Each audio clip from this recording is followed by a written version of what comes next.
মা পেঁয়াজু বানাচ্ছে ঘরের ভিতরে, ছেলে বারবার কাঁদতেছে, আম্মা একটা পেঁয়াজু দাও, একটা পেঁয়াজু দাও। পাশের ঘরের চাচি দেখতেছে সন্তানটা কাঁদতেছে, মা পেঁয়াজু দিচ্ছে না। পাশের ঘরের চাচি বলতেছে, তুমি কেমন মা? হ্যাঁ, ছেলে পেঁয়াজু চাইতেছে, তুমি বানিয়ে দাও না কেন? আমি যে দেই না কেন এটা আমি জানি, তার 3 দিন ধরে তার পেটে অসুখ, তার পেঁয়াজু দিলে তো তার ক্ষতি হবে। আমি তো দিতে পারি না, আমি তো মা, সুতরাং আমি তো টিটকারি মারতে পারি না, আমি তো মস্কারা করতে পারি না, আমি তো বিরোধিতা করতে পারি না, আমি তার দোষগুলো তুলে ধরতে পারি না। আল্লাহ রসুল আমাকে বানিয়ে দিয়েছেন আয়না, আর আমি আজকে আপনাদেরকে বানিয়ে দিলাম অভিভাবক। সুতরাং আপনি কেমন করে টিটকারি মারবেন, কেমন করে মস্কারি করবেন, কেমন করে মানুষের দোষ ধরবেন? আপনি তো অভিভাবক, আপনি বাবা, আপনার দায়িত্ব হলো আপনার অভিভাবকত্বে সকালকে এই প্ল্যাটফর্মে একতাবদ্ধ করা। আপনি টিটকারি মারতে পারেন না। এই যে বলে না যে আমরা বিরোধপূর্ণ কথা বলবো না, বলে কেন? বলে আপনি ওনাকে প্রতিদ্বন্দ্বী ভাবে বললে না বলে। কিন্তু যদি আপনি ওনাকে আপনার অভিভাবকত্ব মনে করেন, আপনি তো ছেলেকে কখনো প্রতিযোগী মনে করেন না, আপনি তো ছেলেকে কখনো প্রতিদ্বন্দ্বী মনে করেন না। আমার ছেলের অনেক টাকা, তারা আটকাইতে হবে, দাঁড়াও, এই কাজ কোনো বাপ করছে আমার তো জানা নাই। তা আপনি তো বাবা, তার টাকা হয়েছে আপনি খুশি, তার সম্মান হয়েছে আপনি খুশি, তে বয়সে মাহফিল পাচ্ছে আপনি খুশি, সে পা পিছলে পড়ছে, বাবা তো বলে না ঠিক আছে আমার সাথে প্রতিযোগিতা, এখনই গর্তের ভিতরে পড়বা, এইরকম কথা বলছে এমন কোনো বাবা তো আমার জানা নাই। বাবা লাফ দিয়ে গিয়ে তার হাতের ভিতরে ধরে, না না পড়ে যাওয়া যাবে না, এটাই বাস্তবতা। সম্মানিত উপস্থিতি, রং চং দুনিয়াদারি সবই থাকবে, একদিন আমি থাকবো না।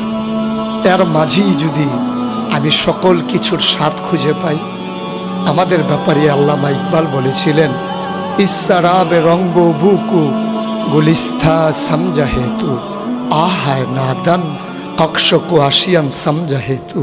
আহারে মরুভূমির মরিচিকা তোমার কাছে পানির ফোয়ারা, আর সেই জঙ্গলের ফুল তোমার কাছে বুঝি ফুল বাগিচা। মরিচিকা যেমন পানি নয়, আর জঙ্গলের ফুল যেমন বাগান নয়, এই দুনিয়া তোমার কাছে নানান রঙে নানানভাবে আসবে, এটাই তোমার মঞ্জিলে মকসুদ নয়। আজকে গোটা বিশ্বের মানুষগুলো যখন চোখের পানি ফেলে কাঁদছে, মুক্তির স্বাদ খুঁজছে, অনেক আগে কবি ফররুখ আক্ষেপ করে বলেছিলেন, ও কি বাতাসের হাহাকার, ও কি রোনাজারি খুদিতের, ও কি দরিয়ার গর্জন, ও কি বেদনা মাছুলমের, ও কি ধাতুর পাজরের মাঝে মৃত্যুর জয় ভেরি পাঞ্জেরি, জাগো বন্দরে কৈফিয়তের তীব্র ভ্রুকুটি হেরি, জাগো অগণন ক্ষুদিত মুখের ভিড় ভ্রুকুটি হেরি, দেখো চেয়ে দেখো ওই দূরে দেখো, কত দেরি আর সূর্য উঠতে দেরি, পাঞ্জেরি আর কত দেরি। ঘুমিয়ে ঘুমিয়ে কতটা সময় আর কাটলে আমাদের ঘুম ভাঙবে, ঘুমিয়ে ঘুমিয়ে কতটা স্বপ্ন দেখলে বিশ্ব বিনির্মাণে এ আলেম ওলামারা এগিয়ে যাবে। আমি দেখতে চাই ঘুমিয়ে ঘুমিয়ে যা দেখা হয় তাই স্বপ্ন নয়, স্বপ্ন তো তাই যা আমাকে ঘুমোতে দেয় না। আমার পথ চলা থামতে পারে না ততক্ষণ, যতক্ষণ ক্ষুদিত মায়ের আহাজারি বন্দনা হবে, যতক্ষণ পূর্ব দিগন্তে সোনালী সূর্য উঠে আমাদেরকে জাগিয়ে না দেবে। ইসলাম কখনো স্তমিত হবার নয়, কখনো স্তমিত হয়নি। কখনো বা আকাশে মেঘ জমেছে, মেঘের আড়ালে সূর্য হারিয়ে গেছে, মেঘকে সরিয়ে সূর্যকে দিবাকরের মতো দিনের আলোয় একেবারে দুপুরের উজ্জ্বল রোদে আমরা রৌদ্রোজ্জ্বল করতে চাই। তাহলেই সার্থকতা, তাহলেই সুন্দর, তারপরেই থামা। এর আগে এ মাজলুম মানবতার চিৎকার শুনে কোনো বিবেকবান মানুষ থেমে যেতে পারে না। আসুন জেগে উঠি, আসুন গর্জে উঠি, আসুন জানিয়ে দেই আমরা ছিলাম, আমরা আছি, আমরাই থাকবো ইনশাআল্লাহ। সম্মানিত উপস্থিতি, যুগে যুগে ইসলাম নানান ফিতনা চড়াই উতরাই পার হয়েই আজকে ১বিংশ শতাব্দীতে পদার্পণ করেছে। এ পথ কখনো কুসুমাস্তীর্ণ ছিল না, এ পথ ছিল বরাবরই কণ্টকাকীর্ণ। রাহমাতুল্লিল আলামিন যখন এসেছেন তখন এ পথ ছিল কাটা বেছানো, একেবারে বাস্তব। আবুল আহাবের স্ত্রী নবীর পথে কাটা বেছাতেন, এটা আক্ষরিক এবং বাস্তবতা। আর আরও বাস্তবতা হচ্ছে যুগে যুগে সেই নবীর জামানার পর থেকে আজ অবধি ইসলাম কখনো একটা মুহূর্তের জন্যে কুসুমাস্তীর্ণ ছিল না।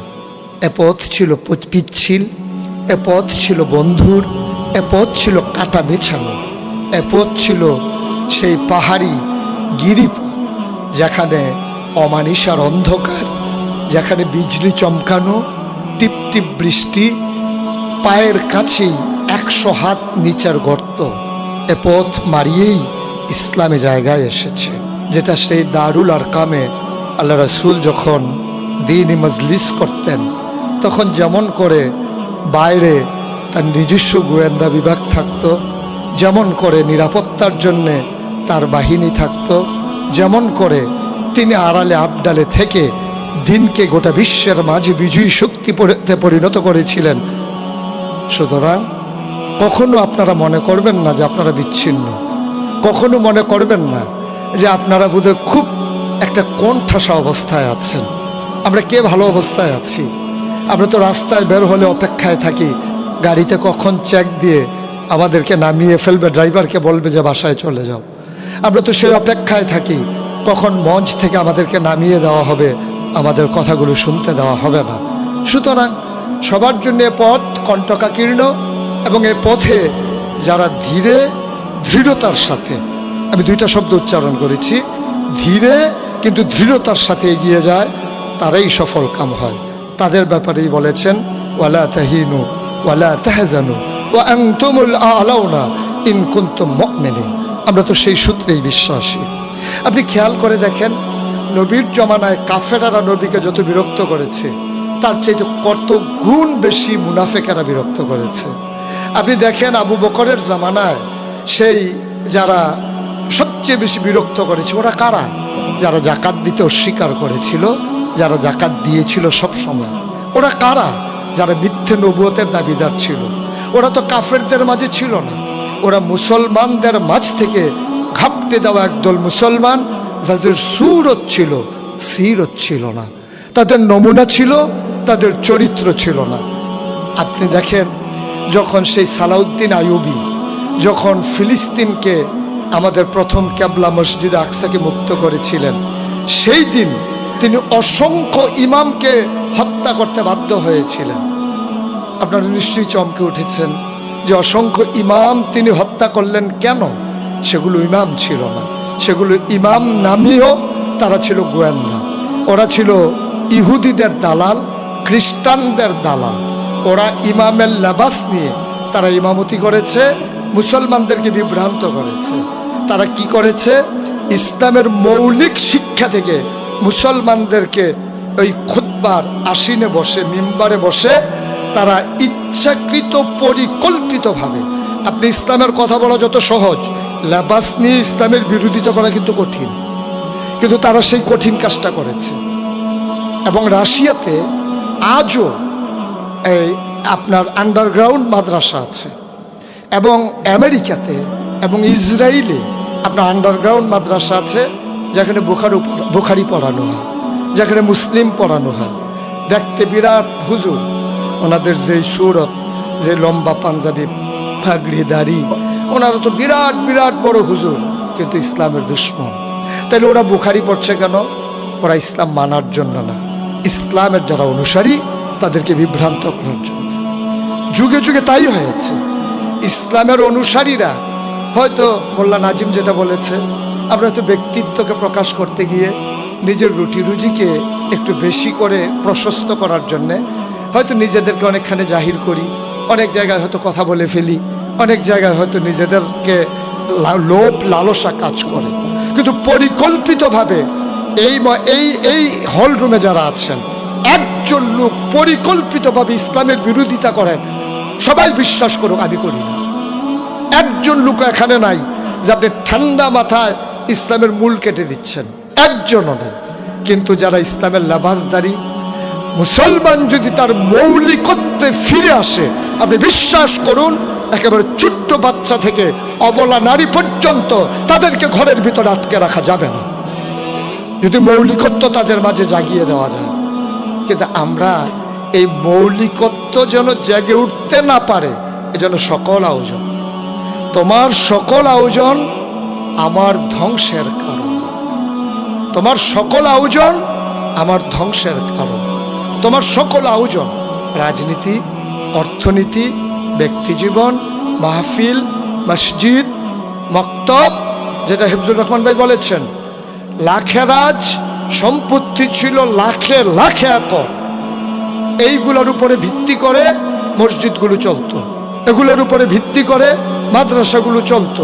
সেই সালাউদ্দিন আইয়ুবীর জামানায় ইমামেরা যেমন মসজিদে মিম্বারে কথা বলতে একরকম, তাদের চালচলন ছিল আরেক রকম। তারা জেহাদ থেকে মানুষকে বিমুখ করে দিয়েছিল। তারা বলেছিল জেহাদ কোনো রাষ্ট্রের কাজ, এটা কোনো ব্যক্তির কাজ নয়।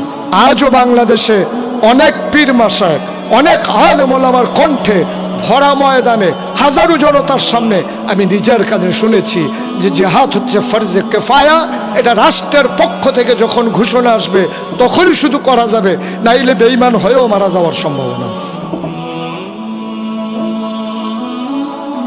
আজকে এভাবে ওয়াহাবি সুন্নি এ দ্বন্দ্ব তৈরি করে দেওয়া হয়েছে কেন? ওলামায়ে কেরাম যেন এক হতে না পারে। সুতরাং আমি আপনাদের কাছে যে কথাটা বলতে চাই, আমাদেরকে প্র্যাকটিসিং মুসলিম হওয়া লাগবে। আমরা কথা দিয়ে কাউকেই বোঝানোর দরকার নেই। কথার চাইতে কাজ যে কত বেশি ওজন, কথার চাইতে কাজের ওজন যে কত বেশি আপনাদের বাস্তবেই প্রমাণ পাবেন। কথার দরকার নেই, আপনি প্রমাণ দিয়ে দেন কাজে। আপনার আচরণ ভালো হওয়া দরকার, সারাদিন ওয়াজের কি দরকার, আপনি আচরণ ভালো করে ফেলেন, তাহলেই তো হয়। এটাকে বলে প্র্যাকটিসিং মুসলিম। আমরা কিন্তু থিওরিক্যাল মুসলিম, আমরা সুরতে মুসলিম, সিরতে আমরা ইসলাম থেকে অনেক দূরে। আমরা প্র্যাকটিসিং মুসলিম হই, দেখবেন সবাই আমাদের কাছে চলে আসবে। একটা কথা আপনারা মর্মে মর্মে উপলব্ধি করেন কিনা আমি জানি না। আল্লাহর এক বুজুর্গ বলেছিলেন, মান আরাফা নাফসাহু ফাকাদ আরাফা রাব্বাহু, যে তার নিজেকে চিনেছে সে তার আল্লাহকে চিনেছে। এখন আমরা কি নিজেকে চিনেছি? আমরা কি বিশ্বাস করি এই ময়দানে এখন যারা আছেন আপনারাই যে ব্রাহ্মণবাড়িয়া আলেমদের অভিভাবক, এই চিন্তাটা আপনাদের মাথায় আসছে কিনা এটা দৃঢ়মূল বদ্ধ ধারণা থাকা লাগবে। আমি মনে করি মঞ্চে সামনে এখানে যারা আছেন আপনারাই ব্রাহ্মণবাড়িয়া, গোটা ব্রাহ্মণবাড়িয়া আপনারা আলেমদের অভিভাবক। এই জায়গাটাতে যদি আপনি নিজেকে বসাতে পারেন তখন কি হবে জানেন? অভিভাবক মানে মনে করেন বাবা, তো বাবার 5টা সন্তান থাকে, একটা বখাটে, একটা দুষ্ট, একটা নেশা করে, একটা পড়ালেখায় অমনোযোগী। বাবার কিন্তু সবসময় চেষ্টা থাকে 5টা ছেলেকে কিভাবে মানুষের মতো মানুষ করা যায়। তো আপনি যদি ব্রাহ্মণবাড়িয়ার অভিভাবক হন, কেউ আপনাকে বিরক্ত করবে, কেউ দুষ্টামি করবে, কেউ ইসলাম নিয়ে কটাক্ষ করবে, কেউ ইসলামী আন্দোলন নিয়ে মস্কারা করবে। আপনি না অভিভাবক, আপনার দায়িত্ব হলো 5 সন্তানকে মানুষ করা। তাহলে এখানে সুন্নি থাকবে, এখানে কওমি থাকবে, সবাইকে অভিভাবকত্বের জায়গায় থেকে তাদেরকে মূল ধারায় ফিরিয়ে আনা, এইটাই যদি বাবার কাজ হয় তাহলে এই কাজ আপনার, আমার, আমাদের।